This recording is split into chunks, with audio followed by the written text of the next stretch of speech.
What is up, everybody? This is Kromatik, and today we're going to be talking about major scales and how to find out the chords within any given major scale.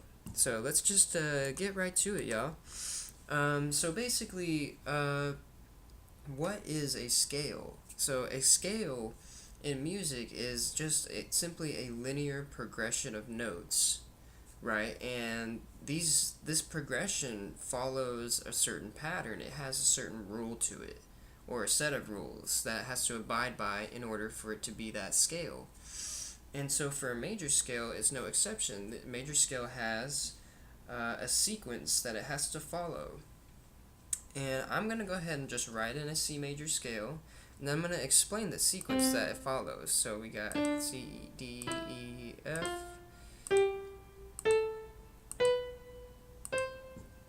Let me make this like that. There we go. So this is a C major scale.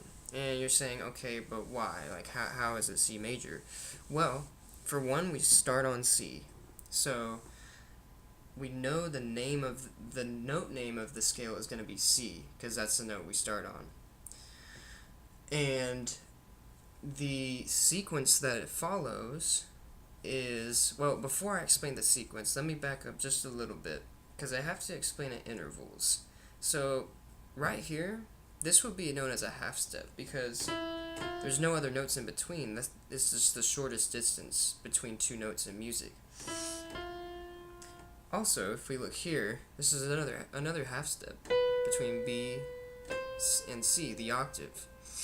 And an octave, if you didn't know what that is, it's just the same note played at a different register. So these are both C's. That would be an octave, right?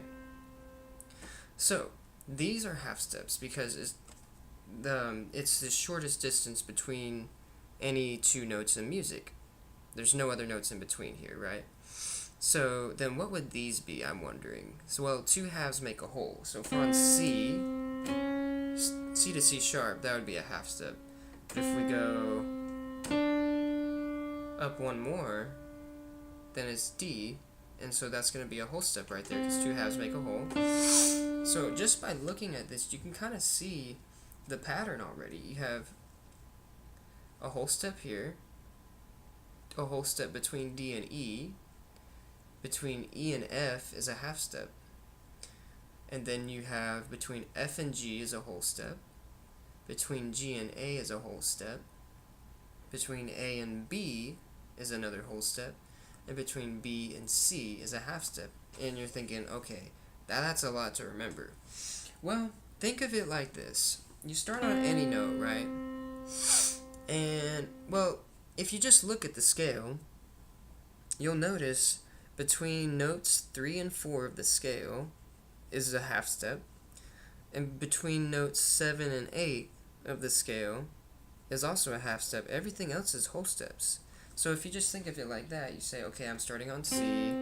Well, I'm on note 1, so I know it's just going to be whole step. I'm on note 2, it's going to be whole step.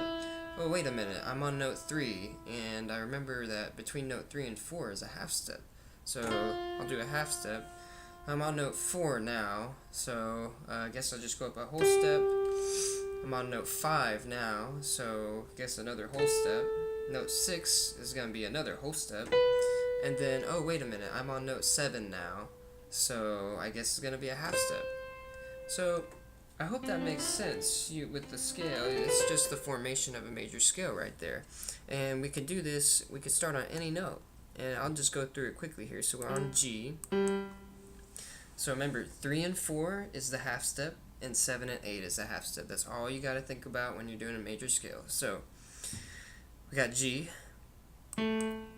This is note 2. We're not even going to worry about the note names as much. So this is note 1. This is note 2. Note 3. Okay, so note 3 and 4. 3 and 4 is going to be a half step. So this is 4. This is going to be 5, 6, 7. And then between 7 and 8, we know it's going to be another half step. So that's the way you form a major scale, and this will work no matter where you start. Any note you start on, this will work, and it's just so cool. And so now, let's go back to the C major scale.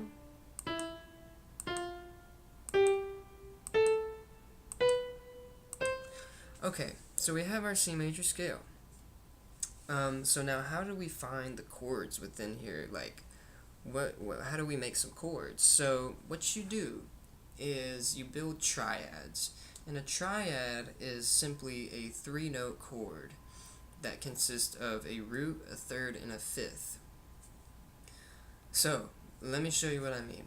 So if we were to form triads on each one of these notes, we would actually get all the triads within this key, which would be C major.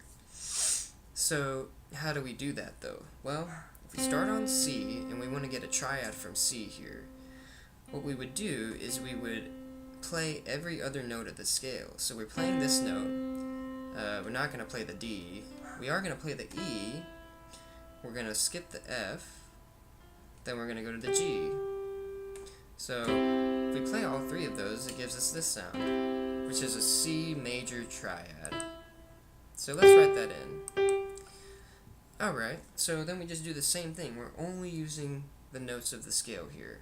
So there's no sharps or flats here. So we don't play the E because we're playing every other note here. Going to the F, every other note. So we skip the G, and we play the A. And you just continue in this way. So that would be E minor,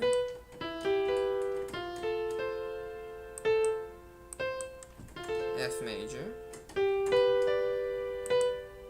G major, B diminished, and we're back to C major now. So what did I do? All I did was I said, okay, let's just start on C for example. I saw all the notes in the scale, skipped the next note, and then played the third, skipped the next note, and then played the fifth. So it's root, third, fifth. With this, it's the same thing. So this is the root of the chord. We're going to skip this note, play the third, skip the fourth, and play the fifth. And I just kept doing that. You just move the same shape up diatonically, and that's what you get. So I think this is maybe enough for this video today, y'all. I hope this made sense. If you have any questions, I would love to hear from you and answer anything you guys didn't understand. Maybe I wasn't teaching it clearly. But anyways, you guys, I really appreciate y'all watching, and we'll see you guys next time.